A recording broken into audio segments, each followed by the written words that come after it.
আসসালামু আলাইকুম। Real village cooking চ্যানেলে সবাইকে ওয়েলকাম জানাচ্ছি। কেমন আছেন বন্ধুরা সবাই? আজকে একটা নতুন রেসিপি নিয়ে আপনাদের কাছে হাজির হলাম। এর আগে হয়তো আপনারা কখনো এইভাবে বানাননি, আজ আপনাদের সঙ্গে শেয়ার করব। মাত্র 3টি উপকরণ দিয়ে একটা নতুন ইউনিক রেসিপি। চলুন শুরু করা যাক। প্রথমে এখানে নিয়ে নিচ্ছি আমি গাজর, একটা ছোট্ট সাইজের গাজর। অর্ধেকটা আমি এভাবে গ্রেট করে সেদ্ধ করে নিচ্ছি। মাত্র 2 মিনিট সেদ্ধ করে নেব। আপনারা স্কিপ না করে পুরো ভিডিওটা দেখতে থাকুন, খুবই ভালো লাগবে। খুবই মজাদার একটা রেসিপি। আমি এবার জল ঝরিয়ে ছেঁকে তুলে নিচ্ছি এইভাবে করে। আপনারা তো মাংস দিয়ে অনেক সসেজ খেয়েছেন, আজকে আপনাদের সঙ্গে শেয়ার করছি ডিমের সসেজ। এবার পুরো গাজরটাকে ছেঁকে তুলে নেওয়ার পর আবার আমি নিয়ে নিচ্ছি পালং শাক। সামান্য পরিমাণ পালং শাক নিয়ে জলের মধ্যে দিয়ে 1 মিনিট ফুটিয়ে নেব। এটাকেও ঠিক একইভাবে ছেঁকে তুলে নেব। শাকের মধ্যে যে একটা কাঁচা গন্ধ থাকে সেটা আর থাকবে না। খুবই হেলদি একটা রেসিপি। এবার নিয়ে নিচ্ছি আমি দুটো ডিমকে ফাটিয়ে নিয়ে নিলাম। এখানে বলে রাখি, আপনারা যদি একটু ঝাল খেতে পছন্দ করেন সেক্ষেত্রে 1 চামচ পরিমাণ গোলমরিচের গুঁড়ো অ্যাড করে দেবেন। দিয়ে দিচ্ছি লবণ এবং চিনি দিয়ে দিলাম 1 টেবিল চামচের মতো। এইভাবে ভালো করে ফেটিয়ে নিতে হবে। আমি এখানে আমার বাচ্চাদের জন্য বানাচ্ছি, সেজন্য আমি ঝাল অ্যাড করলাম না। আপনারা যদি নতুন বন্ধু হয়ে থাকেন আমার চ্যানেলটাকে লাইক করে সাবস্ক্রাইব করে পাশে থাকবেন। খুব ভালোভাবে ফেটিয়ে নেওয়ার পর পালং শাক দিয়ে দিলাম আর ভালোভাবে মিশিয়ে নিচ্ছি।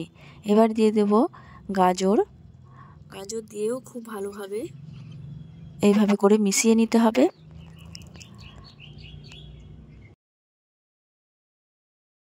এই দেখুন খুব ভালোভাবে আমার মেশানো হয়ে গেছে।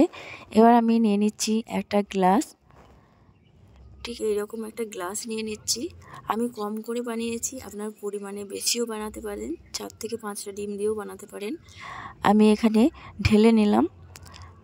ঢেলে নিয়ে এই দেখুন, এই পর্যায়ে আপনারা কি করবেন, এখানে গ্লাসের মধ্যে সামান্য একটু তেল লাগিয়ে নেবেন ভেতরে, যখন বার করবেন সহজেই বেরিয়ে আসবে। আর এরকম একটা পাতিলের মধ্যে জল নিয়ে ভেতরে দিয়ে চাপা দিয়ে রেখে দিচ্ছি। এই দেখুন মাত্র 6 থেকে 7 মিনিটের মধ্যেই খুব ভালোভাবে রেডি হয়ে গেছে সসেজ। এবার আমি তুলে নেব। খুব ভালোভাবে হয়ে গেছে। ঠান্ডা করে নিয়ে আমি চারপাশে চাকু দিয়ে সামান্য একটু ছাড়িয়ে নেব। এইভাবে করে ছাড়িয়ে নিতে হবে। খুবই হেলদি একটা ব্রেকফাস্ট রেসিপি আপনাদের সঙ্গে শেয়ার করেছি আজকে। আপনাদের খুবই ভালো লাগবে, পছন্দ হবে। এইভাবে করে গ্লাসটা উল্টে এই দেখুন সহজেই বেরিয়ে চলে এসেছে, খুবই নরম তুলতুলে। এবার আমি গোল গোল করে চাকুর সাহায্যে কেটে নেব। গোল গোল চাকা চাকা করে কেটে নিতে হবে।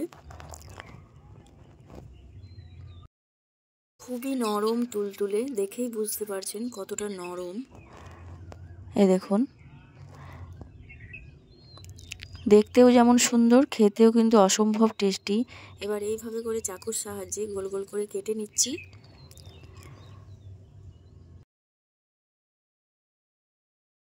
ব্রেকফাস্টে এইভাবে বানিয়ে নিতে পারেন এই ডিমের সসেজ।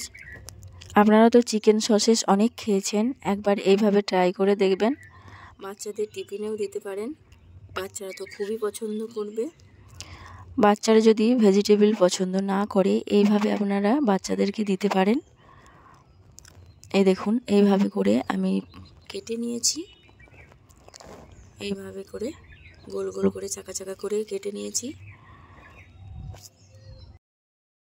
এই দেখুন বন্ধুরা কতটা সুন্দর লাগছে দেখতে, খেতেও কিন্তু অসম্ভব টেস্টি, দেখেই বুঝতে পারছেন। আর কিন্তু নরম তুলতুলে। এইভাবে করে আমি বানিয়ে নিয়েছি। এবার আমি এইগুলোকে ভেজে নেব। আপনারা এইভাবেও খেতে পারেন অথবা একটু ভেজেও নিতে পারেন। বাটার দিয়ে অথবা তেল দিয়ে একটু ভেজে নিলে খেতে আরও ভালো লাগবে। আমি আপনাদেরকে ভেজেও দেখাবো। এই দেখুন কতটা নরম, আর এই ভেজিটেবলগুলো দেখতে কতটা সুন্দর লাগছে।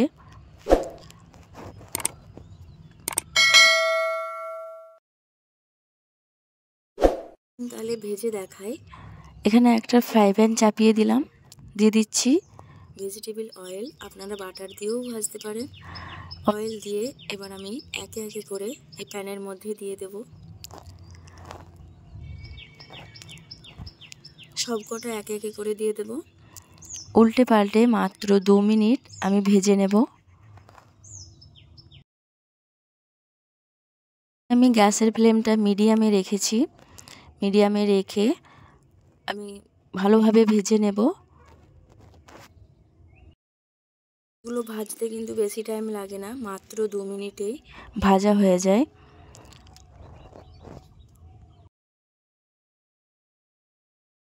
এতটাই টেস্টি, এতটাই মজার হয়, একবার না বাড়িতে ট্রাই করলে আপনারা এর স্বাদ বুঝতে পারবেন না।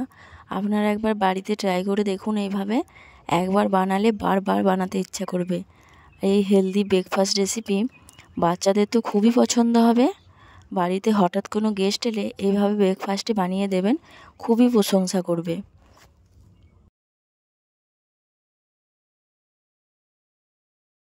দেখলেন তো বন্ধুরা, ঘরে থাকা মাত্র 3টে উপকরণ দিয়ে সহজে এইভাবে একটা হেলদি ইউনিক রেসিপি বানানো যায়। তাহলে আমার এই রেসিপি আপনাদের কেমন লাগলো অবশ্যই কমেন্টে জানাবেন।